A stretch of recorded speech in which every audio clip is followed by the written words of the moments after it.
Hello, I'm the Analyst, and I'm here to talk about Hollywood's biggest box office flops. As we all know, Hollywood has a fascination with remakes, retelling old stories with new flares, visuals, and cast.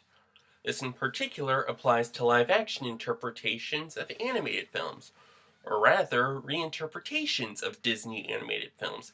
And in honor of the latest reimagining of a Disney animated classic, Beauty and the Beast, we'll look at one today.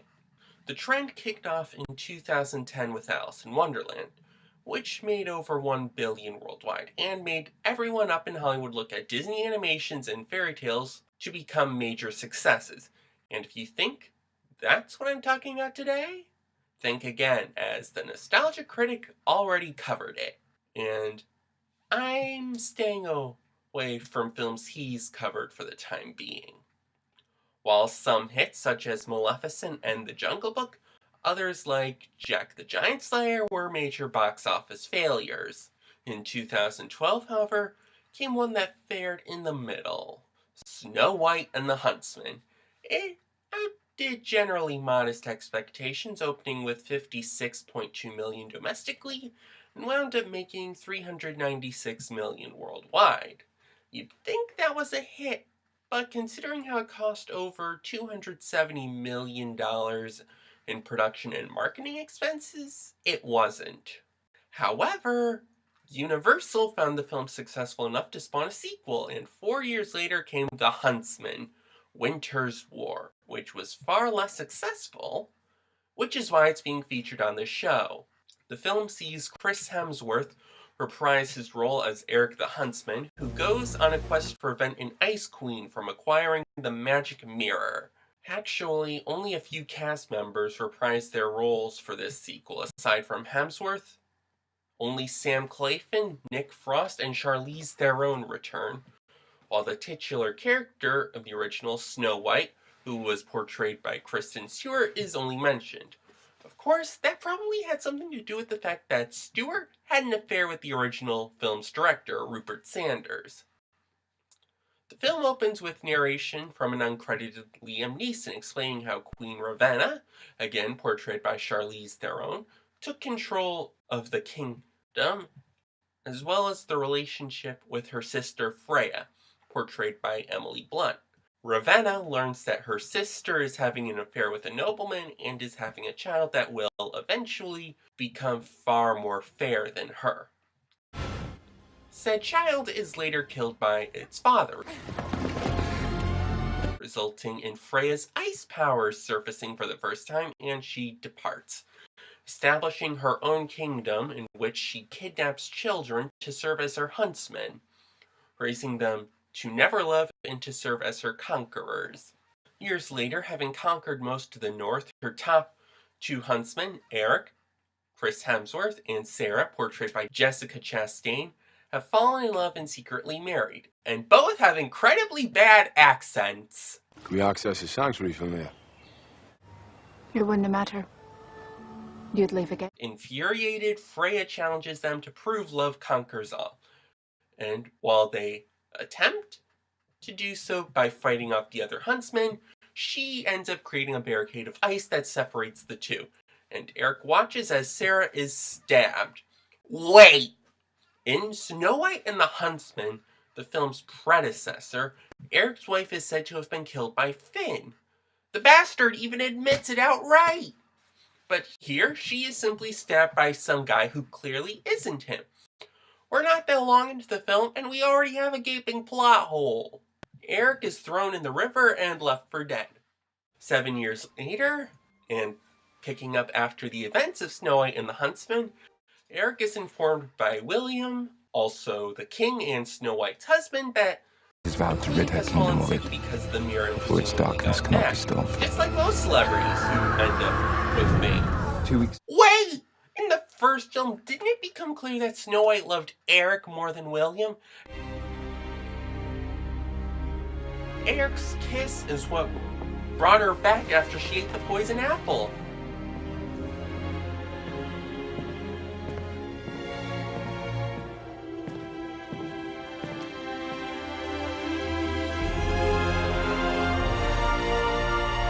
Yet again, writers ignoring the plot of the original for the sake of an unnecessary sequel. Eric goes out to get the mirror to a sanctuary where it wouldn't be able to hurt anyone else, only to realize that Freya is watching and intends to take the mirror for herself to conquer the rest of the lands. Joined by one of the other few remaining cast members of the original, Nyan, portrayed by Nick Frost, Eric arrives at the last known whereabouts of the soldiers originally escorting the mirror, before they mysteriously vanished, where he's attacked by Freya's Huntsman, who easily kick his ass before being saved by another, who easily floors the Huntsman before abducting Eric and the others, and is soon revealed to be Sarah. Wait, how did she survive? Apparently, she never died! It was all an illusion cast by Freya in her ice wall. Eric saw Sarah die, Sarah saw Eric run away. Illusions, really? Writers? Are you coming up with plot points out of your ass? Eventually, Eric gets Sarah to join him to stop Freya from getting the mirror. While traveling, they are trapped by two other she-dwarves, whom they get them to let go and join them by promising treasure. They locate the mirror, which is guarded by goblins who are animated by some very conspicuous CG. Anyway, the goblins are beaten in a CG-heavy action sequence, and they acquire the mirror, making sure it's covered as to block its influence.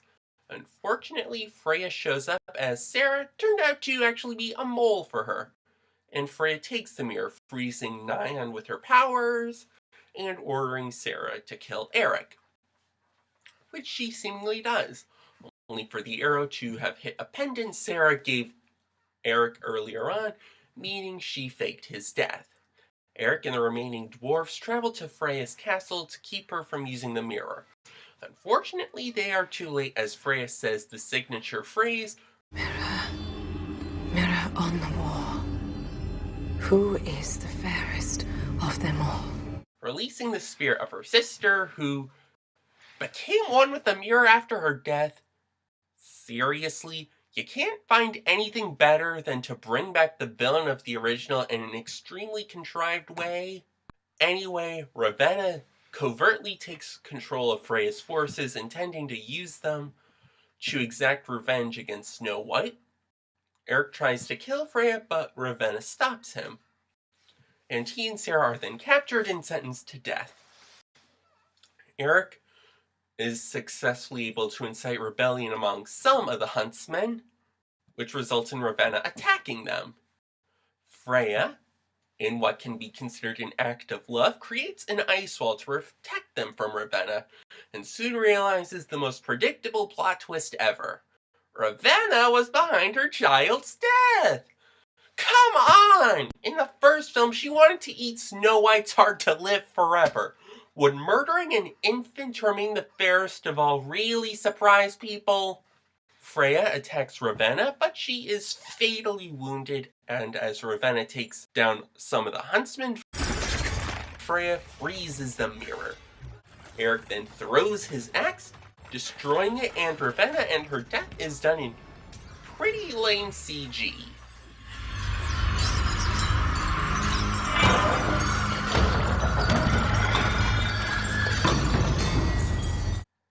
Okay, if you don't know, the director of this film, Cedric Nicholas Troyan, was one of the visual effects supervisors of the original film, so it's surprising that the visual effects aren't up to par. Freya allows Eric and Sarah to love each other as she dies and her magic expires. The film ends with one of Ravenna's golden birds flying off, sequel hook for a third entry that will never happen.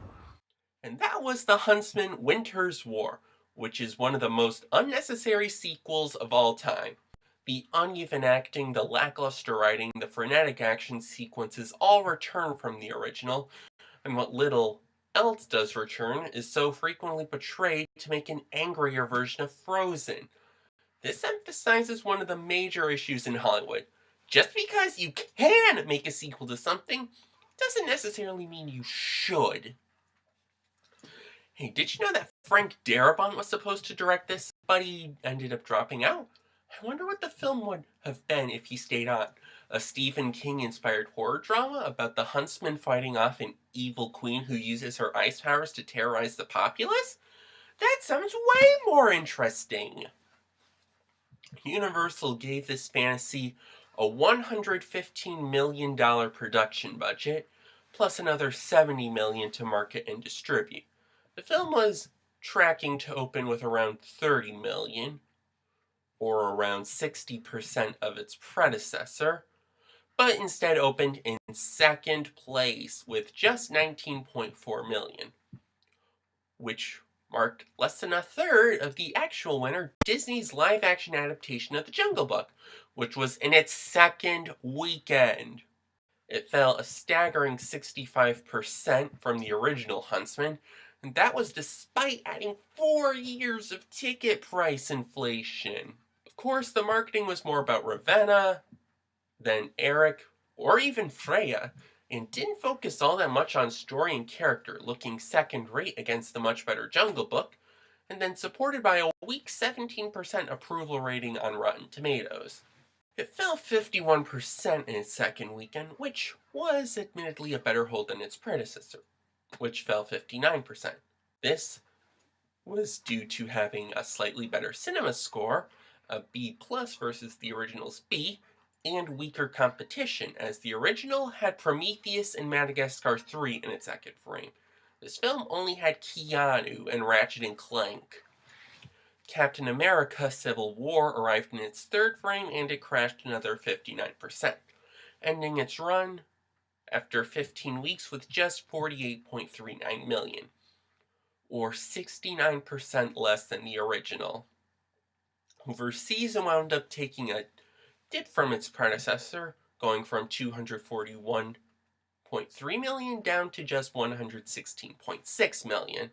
The best market for the film was China with just $16.28 million.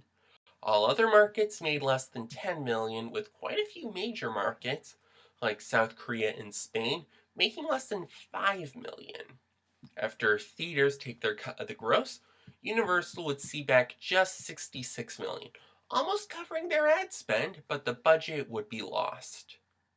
The estimated theatrical loss on this film is $119 million. Thanks for watching, press that like button, and be sure to subscribe.